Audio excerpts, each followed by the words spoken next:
আসসালামু আলাইকুম everyone, welcome back to my channel দেশি ব্লগ চ্যানেলে সবাইকে স্বাগতম। আশা করি সবাই ভালো আছেন। আমিও কিন্তু বেশ ভালো আছি।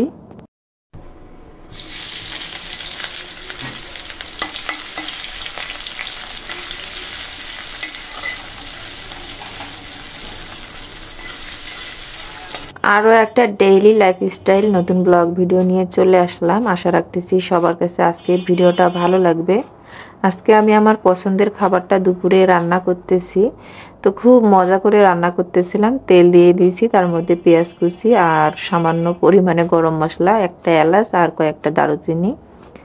এরপর এখানে হচ্ছে গুঁড়া মশলা, তারপরে কাঁচামরিচ, টমেটো এই সব কিছু দিয়ে দিচ্ছি। আর বাটা মশলা তো দিবই। এই সব কিছু দিয়ে মশলাটা ভালো মতো কষিয়ে নিচ্ছি।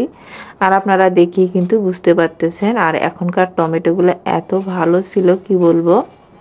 তো এখন টমেটো মানে যা যা খাওয়ার ইচ্ছা টমেটো দিয়ে সব কিছুই কিন্তু চাইলে সবাই করে খেতে পারেন, কারণ খুবই মজা এখনকার টমেটো। আর দাম তো খুবই কম। আমাদের এখানে তো টমেটো 15 টাকা কেজি মাত্র। মানে মন ভরে যায় বাজারে গেলে। অনেক দিন পর বাজার করতে মানে খুব বেশি ভাল লাগে। বাজারে গিয়ে কোনো টেনশন হয় না যে এই টাকার মধ্যে বাজার শেষ করতে পারবো না, বরং বাজার করেও অনেকটা টাকা বাঁচে আর কি। যেহেতু অভ্যাস আর কি, যে জিনিসের অনেক দাম ছিল মাঝে, তো বাজার করতে গেলে একটা মানে ভয় কাজ করতো যে টাকা হয়তো শেষ হয়ে যাবে বাজার শেষ করার আগেই। এখন কিন্তু সেই ভয়টা আর নাই। তো বেশ ভালো লাগতেছে। এখানে হচ্ছে মশলা কষিয়ে নিয়ে আমি শুটকি মাছ দিয়ে দিলাম। আর বুঝতেই পারতেছেন শুটকি মানে আমার অনেক পছন্দের খাবার।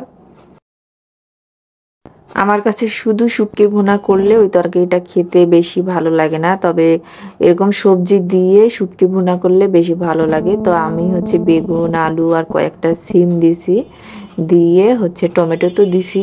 এখন শুটকি মাছটা আগে ভালো মতো কষিয়ে নিয়ে এগুলো দিচ্ছি। এখন এই সবজিটা দিয়ে কষিয়ে খুবই কম পরিমাণে পানি দিয়ে ঢাকনা দিয়ে দিব।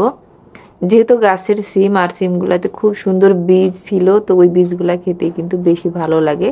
এরপরে ঢাকনা দিয়ে দিয়ে আমি তরকারিটা কষাবো। আর এখানে চিকেন ফ্রাই করব সুমাইয়ার জন্য।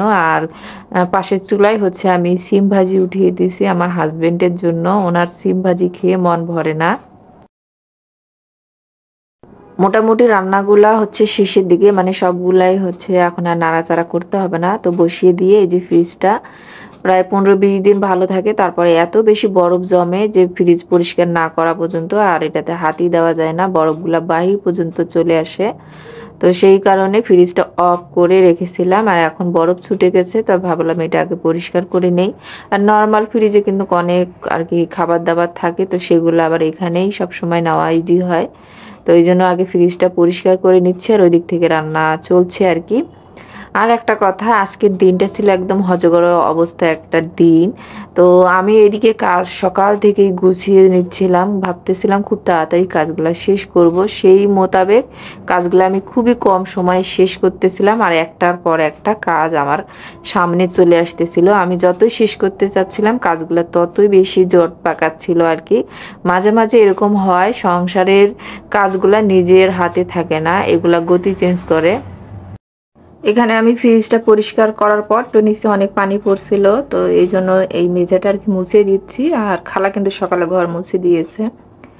তো ফ্রিজ পরিষ্কার করলে এরকম পানি কিন্তু পড়েই, এই জন্য লাঠি দিয়ে মুছে দিচ্ছি।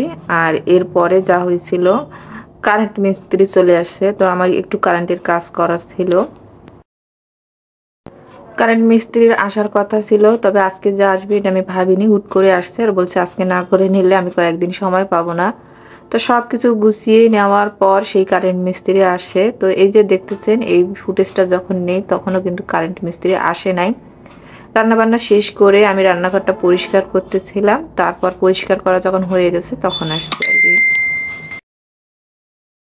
আপনারা তো জানেনই রান্নাঘর পরিষ্কার করার পর রান্নাঘরটা মানে রান্না করার পর রান্নাঘরটা পরিষ্কার না করলে আর কি হয়ই না। আর আজকে যখন ভয়েস দিচ্ছিলাম আমি একটু অনেক মানে ব্যস্ত ছিলাম, যার কারণে ভয়েস দিতেও একটু সমস্যা হচ্ছিল।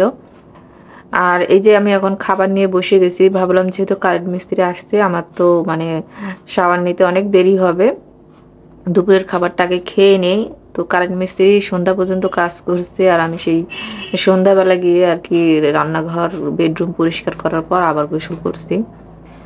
কারণ বেশ কিছু কাজ ছিল, রান্নাঘরের কাজ ছিল, তারপরে বেডরুমের একটু কাজ ছিল, সব কিছু মিলিয়ে অনেক সময়ই লাগছে, প্রায় 2 ঘন্টার মতো সময় লাগছিল। আর আমার শাশুড়ির ঘরেও কাজ ছিল, সেই কাজগুলোও করে দিচ্ছি। আর এই যে দেখেন আমার কারেন্ট মিস্ত্রি রান্নাঘরের কাজ মোটামুটি আর কি শেষ করে ফেলছে। তো কিছু জিনিস ছাড়া পড়ছে, আবার সেগুলা নিয়ে আসার জন্য গেল। আর একটা কাজ করতে গেলে দেখা যাবে পুরা বাসাটাই এলোমেলো হয়ে যায় আর ময়লা হয় অনেক বেশি। তারপরেও এখানে যা যা জিনিস ছিল সব আমি সরাই ফেলছিলাম। এখন মিস্ত্রি চলে গেছে, তো ভাবলাম আমি এখন পরিষ্কার করে তারপরে গিয়ে শাওয়ার নিব। এই জন্য শাওয়ার নিয়ে নিই, কারণ এগুলো পরিষ্কার করার পর তো আর ভালো লাগতো না, তখন আবারও শাওয়ার নিতে হতো। ইভা আপু কমেন্ট করছে, আপু তুমি এত সব রান্না করছো কিন্তু দাওয়াত তো দিলে না, মানে আগের ভিডিওটাতে। তো সবার আর কি দাওয়াত রইলো, যাদের যাদের আর কি ইচ্ছা সবাই চলে আসেন আমাদের দিনাজপুরে। বাংলাদেশি ব্লগার লিপি চ্যানেল থেকে লিপু আপু কিন্তু কমেন্ট করছে, আপু মজার মজার রান্না করলে দাওয়াত তো দিলে না। তো ওই যে বললাম সবাই চলে আসেন, একসঙ্গে রান্না করে খাওয়া হবে আর কি। তো আজকে ওই যে বলতেছিলাম কাজের কোনো কুল কিনারা পাচ্ছিলাম না। এরকম যদি হয় যে আমি পুরা বাসা পরিষ্কার করার পর আবার এলোমেলো হয়, সেই দিন আমার অনেক রাগ ওঠে। কিন্তু আজকে রাগ ওঠেনি, কেন জানি না, কারণ আর কি সবকিছু সময়ের সাথে সাথে সয়ে যায়, ওইরকমই সয়ে গেছে আর কি। এরকম তো মাঝে মাঝেই হয়, তো সেরকমই। তো যাই হোক, সবকিছু অগোছালো হলেও আবার গুছিয়ে নিতে হবে, তা না হলে তো আমি আর স্বস্তি পাবো না। তো এগুলো সব সরিয়ে টরিয়ে ভালো মতো পরিষ্কার করে নিচ্ছি। আর যখন কোনো কিছু বেশি ময়লা হয় তখন কিন্তু পরিষ্কারও করা হয়। আর এই যে র্যাকটা দেখতেছেন, এই র্যাকটা ধুয়ে দিব, তো ওইটা আর পরিষ্কার করব না। সাদা যে আরএফএলের র্যাকটা আছে ওইটা, ওই জন্য যেগুলা আর কি এগুলা মুছে টুছে নিচ্ছি, আর ওইটা ওইভাবে রেখে দিলাম। কাল কাজের খালা আসলে খালাকে দিয়ে ধুয়ে তারপরে আর কি ওটাতে জিনিসপত্র রাখবো। তো একটু আজকে রাতটা আর কি এলোমেলো থাকবে ওই জিনিসটা। আচ্ছা, আপনারা কি এখনো আমার ভিডিওর সাথে আছেন? যদি আমার ভিডিওর সাথে থাকে তাহলে অবশ্যই একটা লাইক দিয়ে দিবেন, আর ভিডিও রিলেটেড একটা কমেন্ট করে দিবেন, এতে করে আমার কাছে কিন্তু বেশ ভালো লাগে। আর দেখেন কথা বলতে বলতে কিন্তু কিচেনের একটা কর্নার খুব সুন্দর মতো পরিষ্কার করে মনের মতো করে গুছিয়ে নিলাম। আর মোটামুটি কিন্তু গোছানোর কাজ প্রায় শেষের দিকে, এরপরে আবার হচ্ছে গিয়ে রুমটাও পরিষ্কার করতে হবে। তো আমাদের সমাজের কিছু ধারণা আছে শ্বশুর শাশুড়িকে নিয়ে একসঙ্গে থাকলেই শুধু তাদের সেবা করা যায় বা তাদের দেখভাল করা যায়, আলাদা থাকলে একদমই করা যায় না। যার কারণে কিন্তু আমাদের অনেক মেয়েরাই কিন্তু নির্যাতিত হয় বা হওয়ার সুযোগ পায়। আর এই সুযোগটা বেশিরভাগ সময় তাদের স্বামী অথবা বাবা মাই কিন্তু করে দেয়। আমার কাছে মনে হয় যখন শ্বশুর শাশুড়ির বয়স থাকে, মানে অল্প বয়স থাকে, তখন যদি তারা আলাদা থাকে এবং যত দিন যায় তারা কিন্তু তত বেশি দুর্বল হয়। তো তখন কিন্তু দেখবেন ওই ছেলের বই কিন্তু দেখবে। আর সবসময় যে কাছে থাকলেই তাদেরকে সহযোগিতা করা যায়, সাহায্য করা যায় বা সেবা শুশ্রূষা করা যায় এরকমটা না, বরং বেশি একসঙ্গে থাকার কারণে অনেক পরিবারেই দেখা যায় তিক্ততা আসে। আমার নিজস্ব অভিজ্ঞতা থেকেই বলতে পারি। তো যদি সুযোগ থাকে আলাদা থাকার, তাহলে আমার মনে হয় যে থাকা উচিত।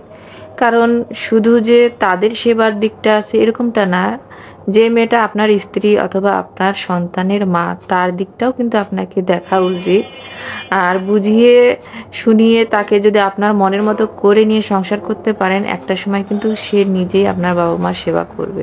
আর কোনো মেয়ে চায় না শ্বশুর শাশুড়কে ছাড়া থাকা, মানে থাকতে। আমার কাছে মনে হয় বেশিরভাগ মেয়েরা কিন্তু একসঙ্গেই থাকতে চায়, কিন্তু আমাদের সমাজের আর কি শাশুড়িরা ছেলের বউ আসার পর কেন জানি তাকে খুব একটা বেশি মানিয়ে নিতে পারে না।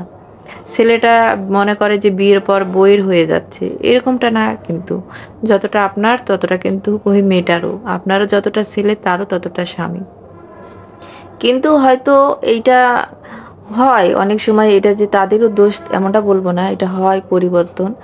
তো সেইটাই আর কি। আমি কিন্তু অত গুছিয়ে কথা বলতে পারি না, কিন্তু অনেকে চায় আমি একটু হলেও যেন বলি।